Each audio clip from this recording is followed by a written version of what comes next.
Vamos orar então ao Senhor para nós começarmos o nosso culto? Oremos. Senhor Deus, aqui na Tua presença, nós queremos te agradecer por todas as Tuas bênçãos, por tudo aquilo que o Senhor tem feito por nós. Queremos te agradecer pela recuperação dos irmãos e por tudo que o Senhor tem derramado sobre nossas vidas. Te pedimos que o Senhor continue nos abençoando, nos guardando e nos dê essa manhã, ó Pai, um momento bom, agradável, mas não para os nossos corações apenas, mas um momento de adoração real ao Senhor, de entrega total ao Senhor dos nossos corações, das nossas vidas, e que o Senhor seja magnificado sobre todas as coisas. Faz com que o nosso coração se derrame, ó Pai, em louvor ao Senhor, não somente através dos cânticos e dos hinos, da leitura da Tua Palavra, mas de verdade, um coração contrito, um coração realmente que esteja disposto a agradar ao Senhor em todo momento. É isso que nós te pedimos essa manhã e nos ajude a perdurar isso durante todo o dia, para que nós possamos juntos adorar o Teu santo nome em espírito e em verdade, e que isso perpetue por todos os dias da nossa vida. Em nome do Senhor Jesus. Amém. Irmãos, nesse momento agora, os irmãos estão vendo que minha garganta ainda não está 100%, mas estou quase, né? Foram uns momentos difíceis aí durante essas semanas, mas Deus tem nos abençoado. Então, vamos cantar. Aqueles que puderem ficar em pé, nós vamos cantar o hino de número 302 do Cantor Cristão, do Voz de Melodia, Crer e Observar.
Amém, podeis sentar.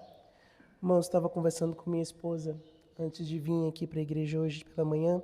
Durante essas semanas que eu fiquei praticamente de cama, eu pude observar algumas coisas e uma das coisas que bateu muito ao meu coração, eu tenho assistido uma série, ela é bíblica, mas ela não, os próprios escritores disseram que ela não é 100% histórica. Então, se os irmãos assistirem, que assista lendo as escrituras para entender a linha cronológica correta.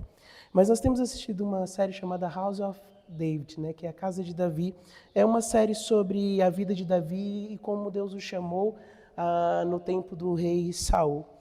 E eu estava lendo as escrituras e eu estava percebendo que essa música que nós cantamos agora fala justamente sobre aquele período. A gente pode interligar, porque fala o seguinte, olha: resoluto, Senhor, e com fé e ardor, os teus passos queremos seguir. Quando Saul, ele decidiu não seguir a Deus, uma coisa que parecia irrisória, um garotinho, pastor de ovelhas, no meio do nada, de uma das maiores tribos de Israel, mas que estava lá, no meio do nada, enquanto existiam homens que estavam na guerra, homens que estavam guerreando, que estavam fazendo seus nomes. E quando Samuel vai lá e unge Davi como o novo rei de Israel, era um menino, de provavelmente seus 17 a 18 anos. A história diz muito entre 16 e 18, que ninguém dava nada, era um pastor de ovelhas. Mas ele, resoluto, com fé, zelo e ardor, seguiu os passos de Deus e se tornou um dos maiores reis de Israel. Fico pensando que a nossa vida, ela precisa ser assim. Ela não pode ser apenas uma adoração de domingo pela manhã, uma adoração de quarta-feira. Ela precisa ser uma adoração diária, com fé, zelo e ardor. Olha, é um ardor tão grande que diz: os teus passos queremos seguir. E quando nós cantamos, não pode ser só de boca para fora. Tem que ser real, tem que ser vívido, tem que ser vindo do coração. Crer e observar tudo quanto é ordenado. Às vezes a gente conta as histórias da Bíblia, às vezes a gente conta as histórias para as crianças ou para os adolescentes, até quando nós estamos pregando, e muitas vezes não pode passar de histórias. Elas foram reais, homens e mulheres que serviram a Deus fielmente, nos momentos mais difíceis e parecia que não tinha volta. Então nós precisamos ser assim, amém? Irmãos, nesse momento agora nós vamos falar o versículo do mês, é um versículo novo, é o versículo de Romanos 9, 25, e eu gostaria que todos nós lêssemos juntos. Vamos ler? Romanos 9, 25. Como também diz em Isaías: chamarei o meu povo ao que não era meu povo, e a amada a que não era amada. Romanos 9, 25. Vamos ler mais uma vez? Romanos 9, 25. Como também dizem Oséias: chamarei meu povo ao que não era meu povo, e amada a que não era amada. Romanos 9, 25. Olha, quem é o povo que não era o povo de Deus? Somos nós, os gentios. E Deus nos deu essa graça de sermos chamados seu povo. A amada a que não era amada. E nós somos a amada do Senhor. Amém? Nós somos a noiva do Senhor esperando a sua volta. Então vamos decorar esse versículo, é bem fácil esse versículo. Acho que acredito que até quarta-feira a gente já tem ele decorado, tá bom? Vamos cantar mais uma vez? Vamos cantar o cântico A Majestade do Altíssimo.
Amém.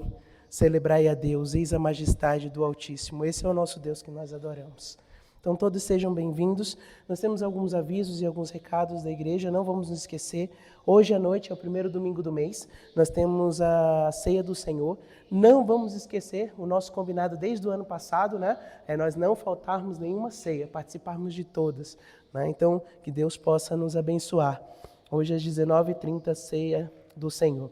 Também, na quarta-feira, nós temos o culto de adoração, o culto de oração e ensino. Nós temos visto com o pastor, né, no livro de João. Então, Deus tem falado aos nossos corações. E também um período de oração é muito importante, porque uma igreja viva é uma igreja que ora, né? Os grandes reavivamentos que houveram na história. Eu não sei se os irmãos conhecem a história do grande pregador batista Charles Spurgeon. Uma vez perguntaram para ele qual era o segredo do ministério dele. E ele levou a pessoa embaixo, lá num porão da igreja, e quando viu lá, tinham aproximadamente 70 a 90 homens sentados lá, ajoelhados, orando para que houvesse conversões, para que houvesse diferença. Então, nós precisamos orar ao Senhor. Queremos uma igreja cheia, precisamos orar por aqueles que ainda não se converteram. Na verdade, tem muita gente que passa todos os dias nas nossas portas, na porta da nossa igreja, que já até ouviram a falar do Senhor, mas não ouviram a palavra real. Então vamos orar pela vida deles, vamos orar para que a nossa igreja possa crescer e que venham pessoas que nunca ouviram da palavra do Senhor verdadeira, né? Os que já ouviram tiveram a oportunidade. Vamos orar pelos aqueles que ainda não se converteram, aqueles que ainda estão no mundo. Vamos orar por eles, para que o Senhor os envie e nós possamos então pregar a palavra dele. Então, vamos participar dos nossos cultos de oração, que é importantíssimo para a vida da igreja. Domingo pela manhã, então, né, nossa escola dominical, na sala dos adultos a gente está vendo sobre o panorama bíblico e cada sala está vendo, então, a sua sequência, né? Então, vamos orar, tá bom? E vamos participar. No dia 28 desse mês, vai ter o Confrajovens lá na igreja Batista Regular Emanuel. Então vamos orar para que seja uma bênção. A gente não conseguiu ir ontem, mas os meninos foram e disseram que foi uma bênção lá em Araguari. Então que Deus possa continuar abençoando então a vida dos jovens das nossas igrejas. Temos que orar por essa geração. Essa geração agora é o que vai assumir os nossos lugares futuramente, né? E não está muito longe, porque a gente tem visto que a maioria dos jovens já passaram dos seus 20. Né? Então, nós precisamos orar por essa geração que está começando agora, que é uma geração do Sandro, é a geração do Daniel, né? Que é uma geração que está começando agora e que eles precisam, então, realmente seguir os passos. Mas eles vão seguir os passos de quem? Do Senhor Jesus Cristo, através de nós. Somos nós que damos esse impulso para eles. Então, vamos orar por nossos jovens.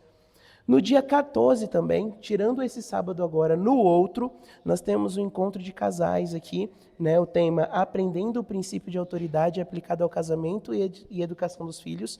Será o pastor Bill que vai trazer a palavra.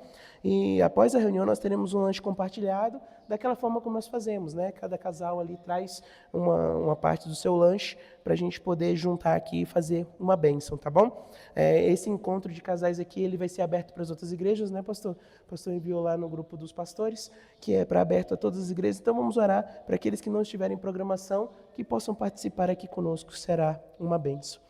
Irmãos, nesse momento eu gostaria de abrir a Bíblia com os irmãos em Salmo 145. Nós vamos fazer a leitura, vamos fazer uma leitura sucessiva. Eu lerei o primeiro versículo, os irmãos que sentirem no coração vão lendo até nós completarmos, tá bom? Quando nós estivermos lendo esse texto, foi um louvor de Davi, que ele fala sobre a bondade e a grandeza e a providência de Deus. Vamos ler esse texto como uma oração ao Senhor. Então, eu não quero simplesmente que a gente passe o texto só por passar. Eu quero que nós leiamos e entendamos o que o texto diz, tá bom? Com concentração. Salmo 145, de 1 a 5. Aqueles que puderem ficar em pé, para nós lermos juntos, e logo após nós vamos cantar um cântico que fala exatamente sobre isso. Diz o seguinte: Exaltar-te-ei, ó meu Deus, ó Deus meu e Rei. Bendirei o teu nome para todo sempre.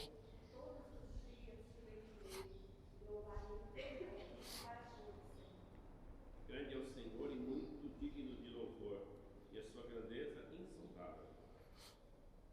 Uma geração louvará a outra geração as tuas obras, e anunciará os teus poderosos feitos.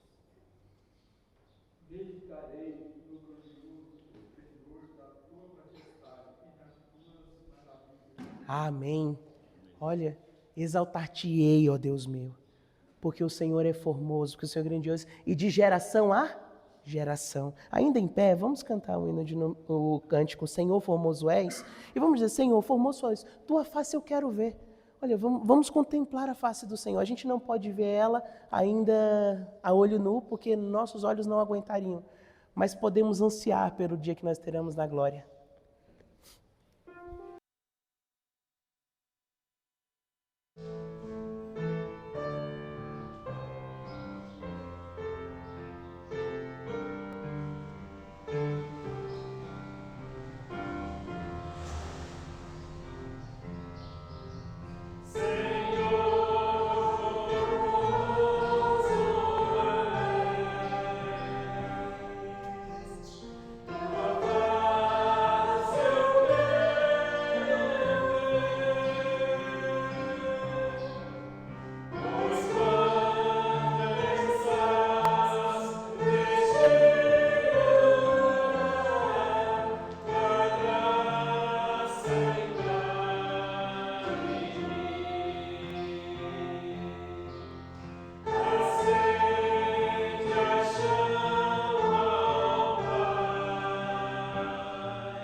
Amém. Acende a chama, Pai, que uma vez brilhou. Todos que estão aqui, acredito que a maioria já confessou que Cristo é o seu Salvador. Vamos pedir ao Senhor que Ele acenda mais e mais a nossa chama de novo.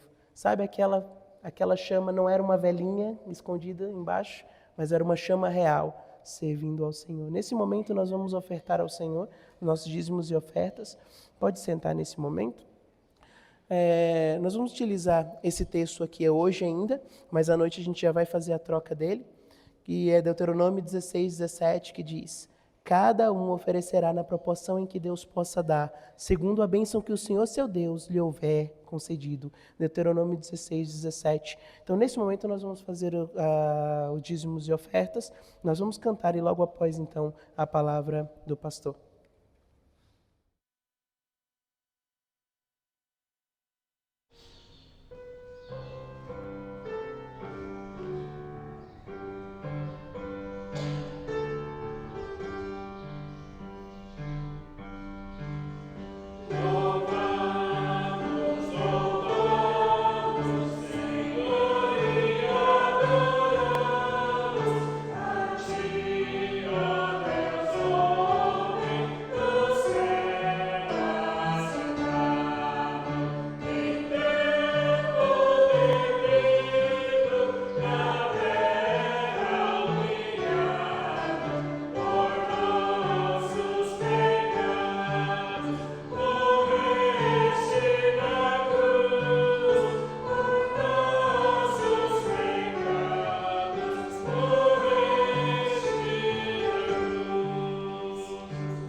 Amém. Irmão Lamoniel, pode nos levar a Deus em oração? Senhor Deus, tu és grandioso, maravilhoso, Pai. Obrigado, Senhor, por mais esse dia que o Senhor nos dá, pela proteção e também, Senhor, por ter enviado teu filho, tamanho sacrifício na cruz, Senhor. Abençoe, Senhor, nosso culto aqui, que é para o Senhor. Abençoe cada um que está aqui e aqueles também que não puderam vir com justos motivos, Senhor. Entregando a todos os irmãos, Senhor, o dízimo e a oferta é a tua obra, purificai, faça com que nós, aplicando com sabedoria do Senhor, seja feito tudo a sua vontade do Senhor através do dízimo e oferta. Abençoe pode seguir a palavra do teu filho, Senhor, pastor Jamil, que seja a vontade do Senhor, não a nossa.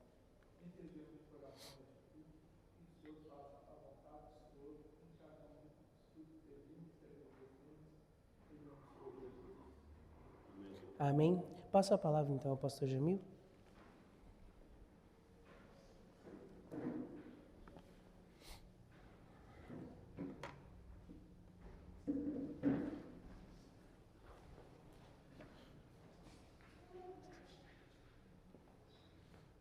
Deus abençoe você. Os meninos que entregaram.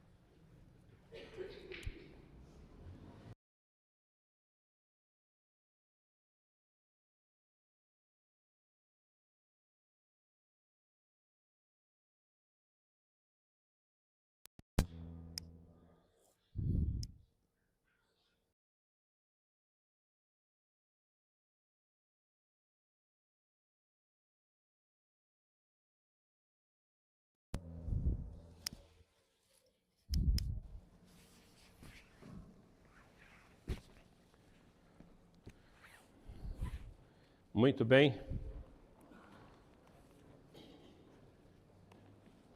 Eu vou pedir aos irmãos que fiquem de pé mais uma vez para a gente fazer ter uma palavra de oração.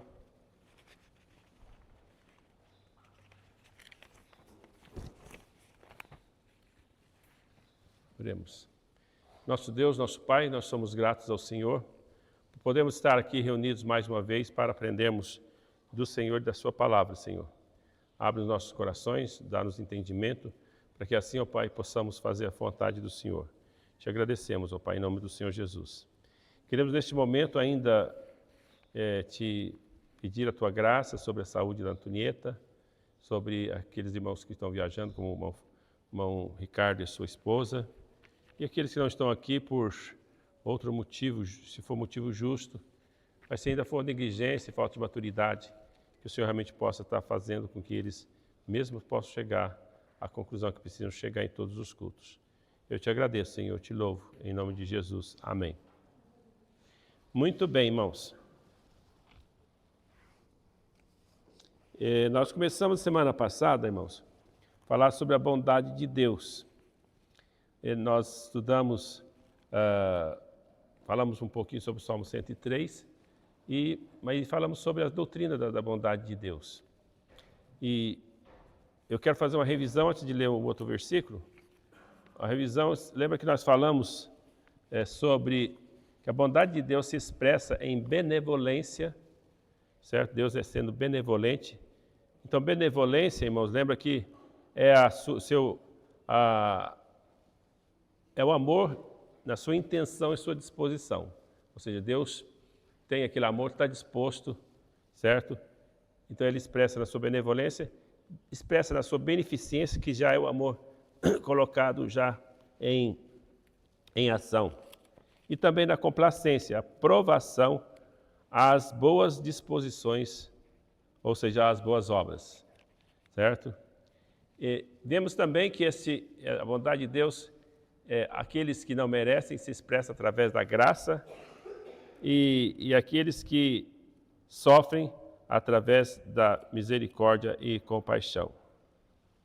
Então, e vimos que a bondade de Deus se expressa na beneficência de Deus, no sentido de nos dar prazer, certo? Mas nós vimos também o contraste que existe entre o prazer e a dor, e que isso também faz parte da bondade de Deus, mas nós não explicamos melhor ainda. Eu gostaria então que nós abríssemos nossas Bíblias, Zacarias 9, versículo 7. Zacarias é o penúltimo livro lá do Velho Testamento.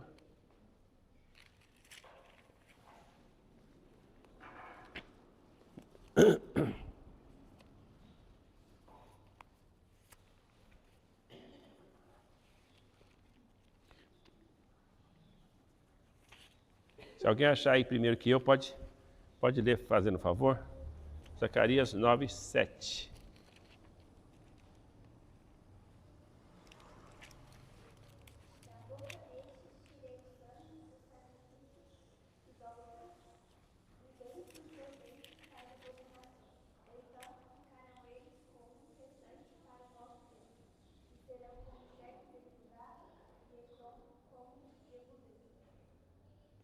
Está vendo aqui? Está falando aqui, olha.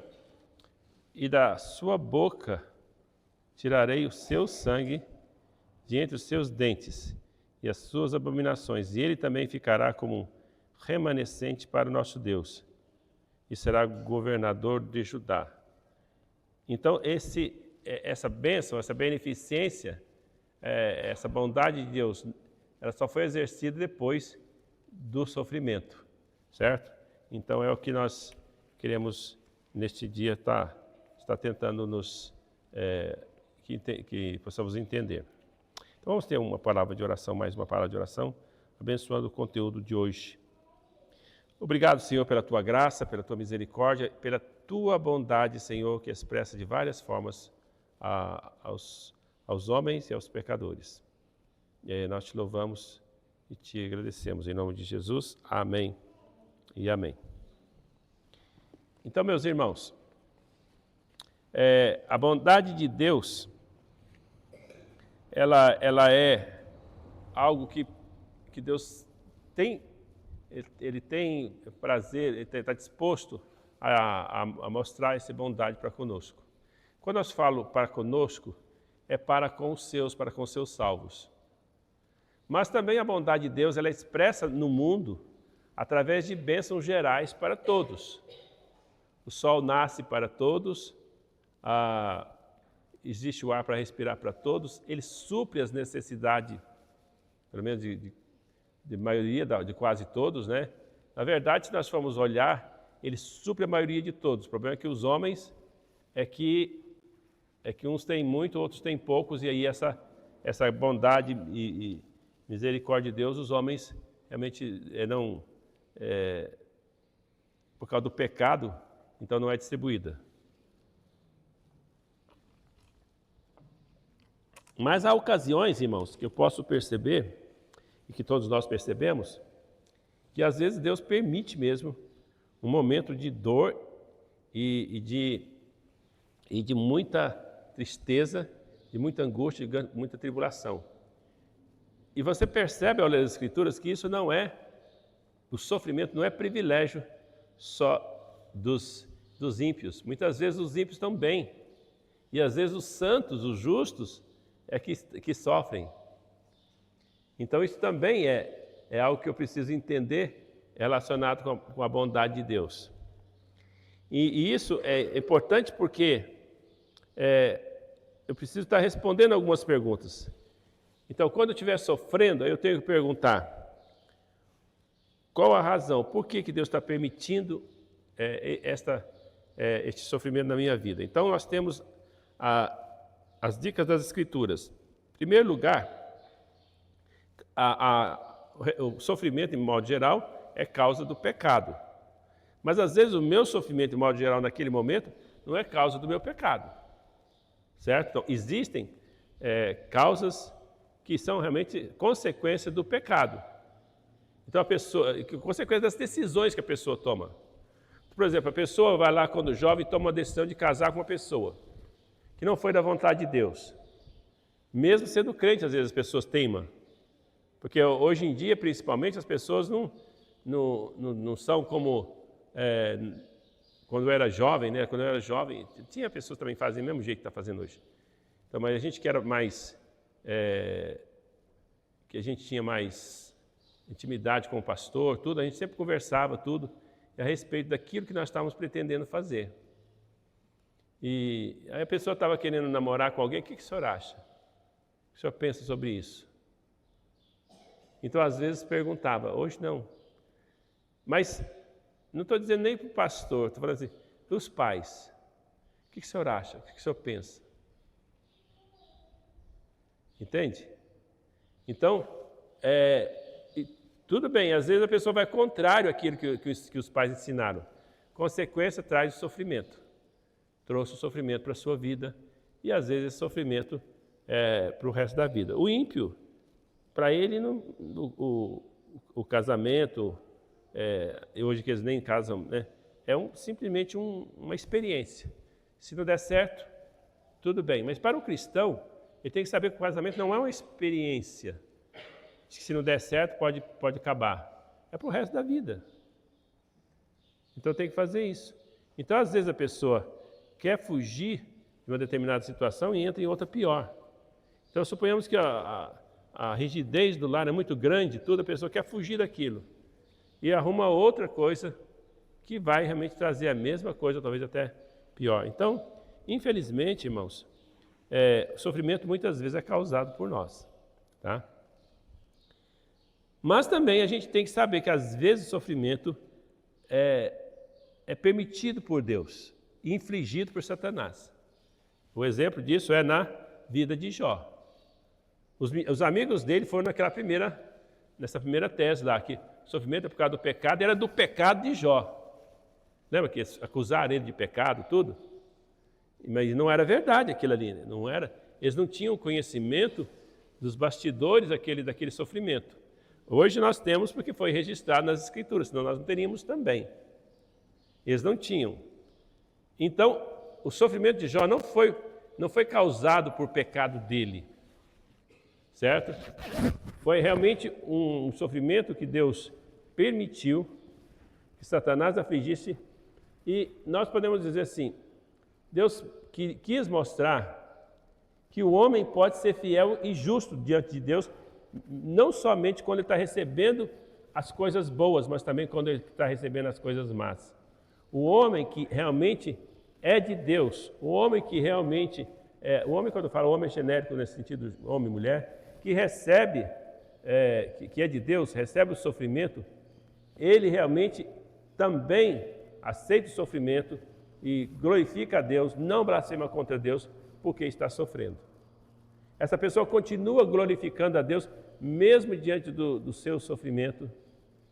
E muitas vezes esse sofrimento, no caso de Jó ali, ele veio para provar, não só provar para Jó. Jó precisava aprender algumas coisas, precisava. Todos nós precisamos, por mais que eu esteja no nível, que eu penso que eu estou no nível mais elevado de espiritualidade, eu nunca estou naquele nível altíssimo de Deus, que Deus quer para mim, que o seu objetivo é alcançar a plenitude do Senhor Jesus Cristo. Então, eu estou sempre bem aquém, por mais que eu esteja no nível mais elevado do que outros, né? Então Deus, às vezes, no caso de Jó, ele permitiu que ele fosse provado, porque ele queria provar para Satanás, que a primeira prova que Satanás fez, olha, ele está assim, porque o Senhor deu tudo para ele, olha o que ele tem. Ele tem muitos bens, ele tem muitos filhos, os filhos felizes, faz festa todo final de semana, está lá os filhos com toda alegria. É por isso que ele serve o Senhor. Tira isso dele para ver se ele serve, para ver se ele é fiel mesmo. Deus permitiu que tirasse tudo aquilo que era considerado seu. Interessante que os filhos também são dádiva de Deus, lembra aí? Ele tirou não somente os bens materiais, e tirou também todos os filhos. Irmãos, talvez bens materiais, alguns blasfemariam, mas pode ser que a pessoa estiver saudável e não, eu vou trabalhar, tudo bem, né? Vou fazer de novo, tal. Mas tirar os filhos, a pessoa começa a ser, por que o Senhor fez isso, Deus? começa já perguntando e questionando Deus, e muitas vezes até, se não estiver bem preparado, começa a blasfemar. É isso que Satanás quis que Jó fizesse, blasfemasse contra Deus. Mas ele não blasfemou. Ele disse, não saí do ventre da minha mãe, não voltarei. O Senhor deu, o Senhor tomou, bendito seja o nome do Senhor. Então ele sabia que o Senhor era bondoso, independente de ter afligido o bem, o mal para com ele. Segunda prova de Jó, porque não satisfeito, Satanás chega diante de Deus. Você viu meu servo Jó como é justo, fiel, mesmo que você me incitou contra ele? Daí ele fala assim, tudo bem, está sendo fiel, mas tudo que o homem tem, ele vai dar para a sua vida, vai dar para a sua pele. Tira a saúde dele. Vai ver como é que ele não blasfema contra ti. Aí ficou pior o estado dele ainda. Ele estava sem os filhos, sem os bens e agora sem saúde. E é onde começa a trama no livro de Jó, que os amigos dele vão acusar ele, que era pecado, que ele foi ímpio e tal. Mas Jó não estava conseguindo achar nenhum pecado que explicasse aquilo que estava acontecendo com ele. Ele sondou o seu coração, ele fazia isso até para os seus filhos. Quando os seus filhos se reuniam, ele ia lá, orava a Deus, oferecia sacrifício por cada um deles, porque ele falou assim, talvez meus filhos nem sabem que pecou e talvez pecaram. Né? Então, ele sondou seu coração, mas ele não encontrava nada que justificasse a mão tão pesada de Deus na sua vida. Mas mesmo aí ele não blasfemou contra Deus. Ele amaldiçoou o dia do nascimento, ele preferiu não ter nascido, tudo. Ele entendeu muita coisa sobre o sofrimento, a gente entende muita coisa sobre o sofrimento no livro de Jó. Então, aí chega um ponto então que Deus começa a falar para ele. Deus fala com ele tudo e mostra para ele que ele é todo poderoso. Ele não é somente bondoso, ele é soberano. E começa, onde que você estava quando eu fiz todas as coisas? Mostra ele como Deus Criador e faz Jó questionar. Então fala qual que é a sua. A hora que Deus deu oportunidade para ele falar, ele falou assim, eu falei e agora eu bato a mão na minha boca, eu não quero falar. Porque realmente eu sei que Deus é, porque depois de ter o texto mostrado quem ele era, né? Aí finalmente Jó confessa, assim, olha, eu falei o que não conhecia. Até agora eu conhecia Deus só de ouvir falar, mas agora eu sei quem é o Senhor. Aqui está o que Deus queria ensinar para Jó. Tudo Deus tem uma bondade. Você saber quem Deus é intelectualmente, teologicamente, entende? É uma coisa. Você saber, você ter certeza, você assim, olha, não tem sombra de dúvida que Deus é bondoso, é outra coisa.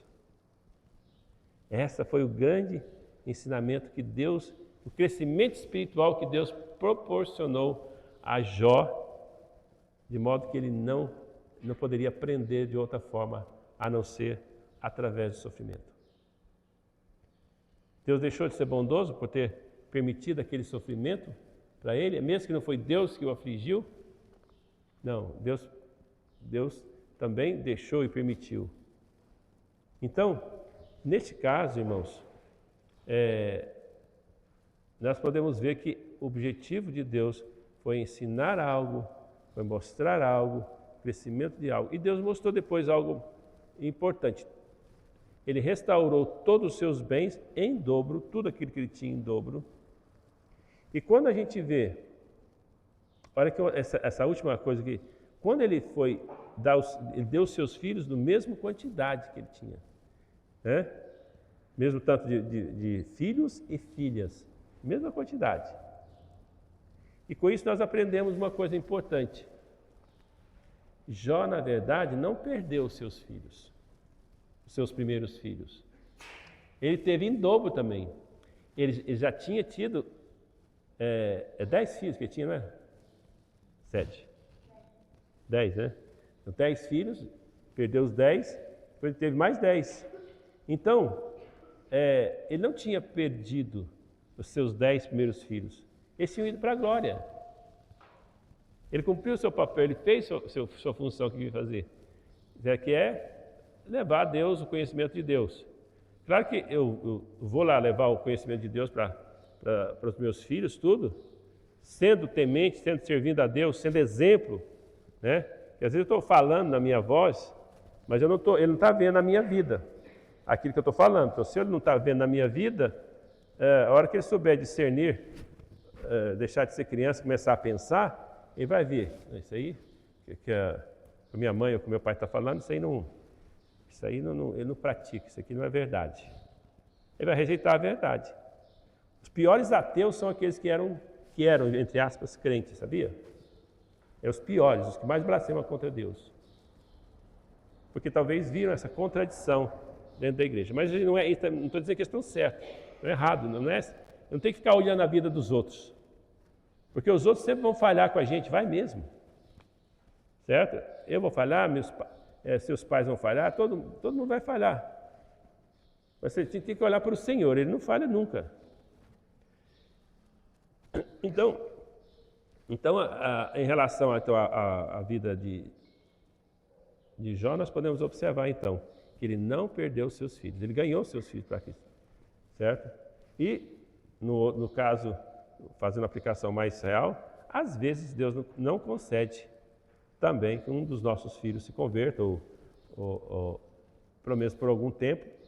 Então, para que eu não possa desistir deles. Ele me deu meus filhos, eu não vou desistir deles nunca, jamais.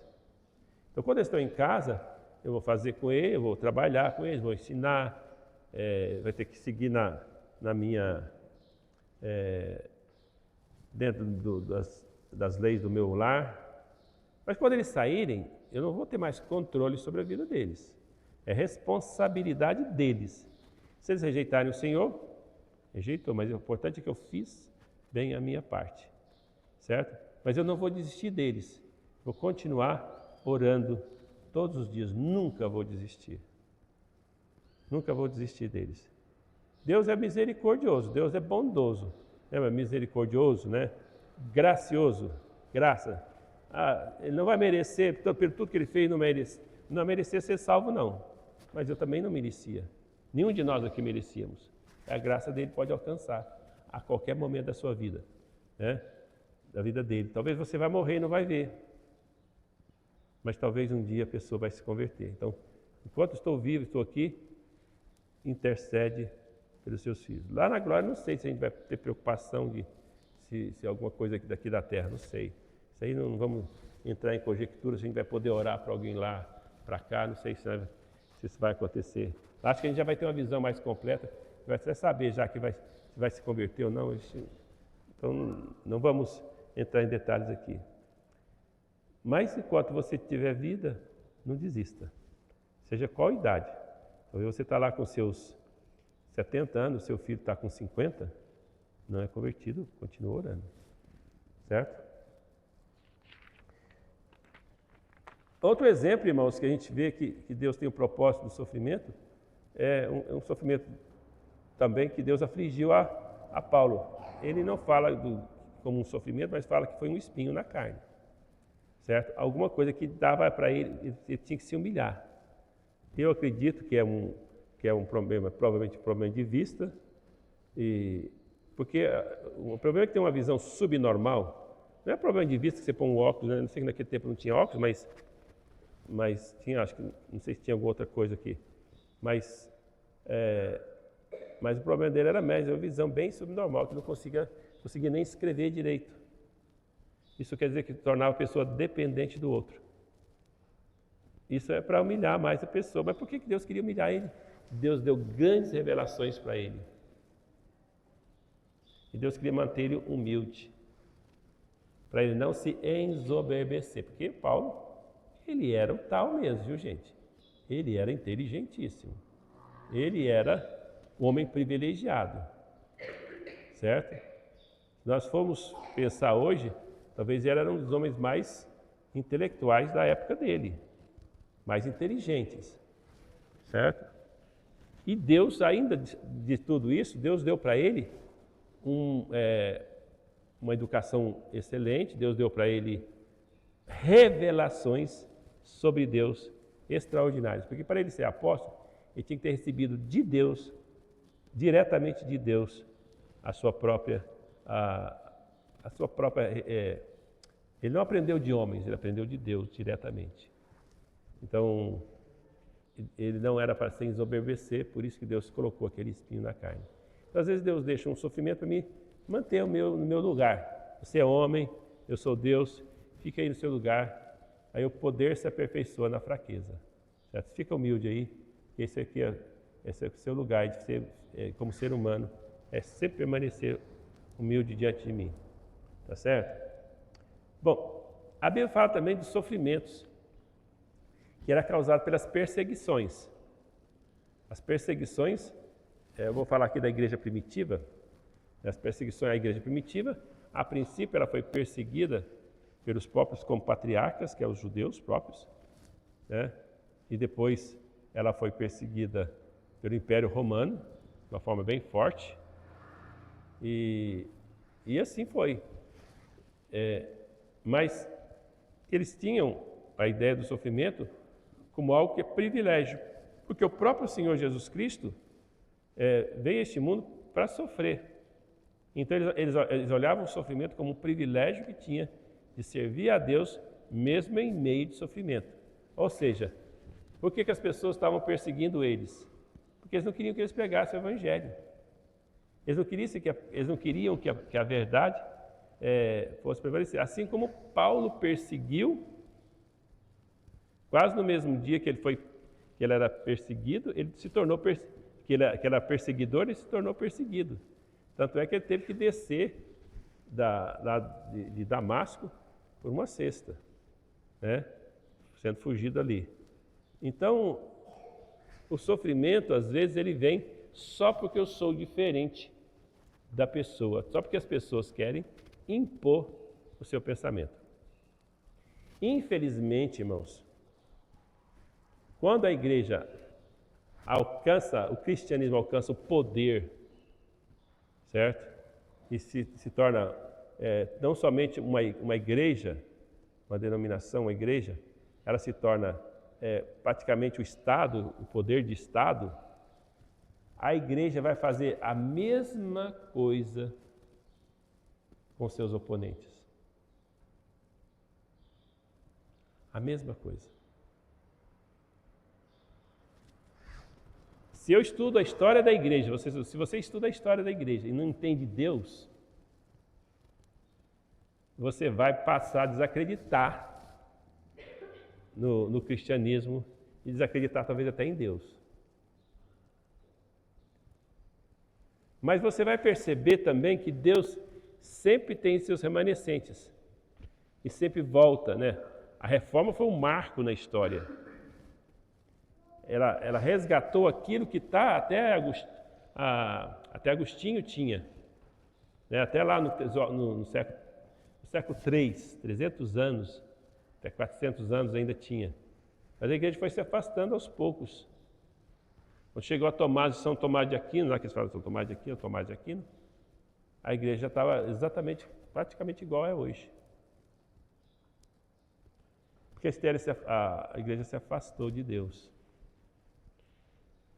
Então, e isso causou sofrimento para a igreja e causou sofrimento da igreja para outros. Até mesmo para aqueles que eram salvos. Então, irmãos, aí vocês viram que tem lá a história dos anabatistas, que eram radicais, né? E uma das coisas que os anabatistas pregavam era a separação do Estado com a igreja.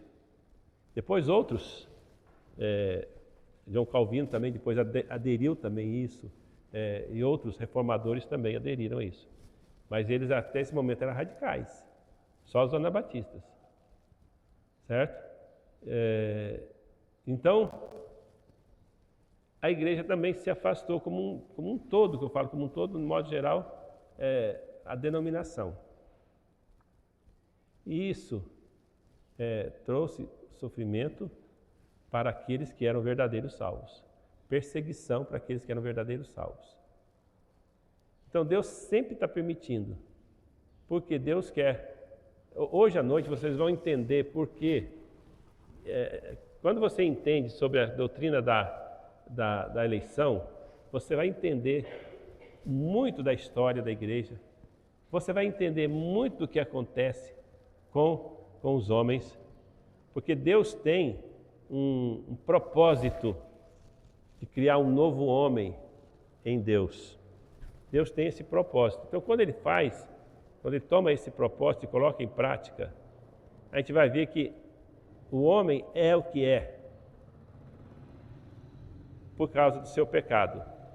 O homem, você vai, a nação de Israel, mesmo tendo todo aquele conhecimento, se afastou. A igreja também se afastou, meus irmãos. A igreja também se afastou. E muito. E aquela igreja que se afastou recusa a voltar.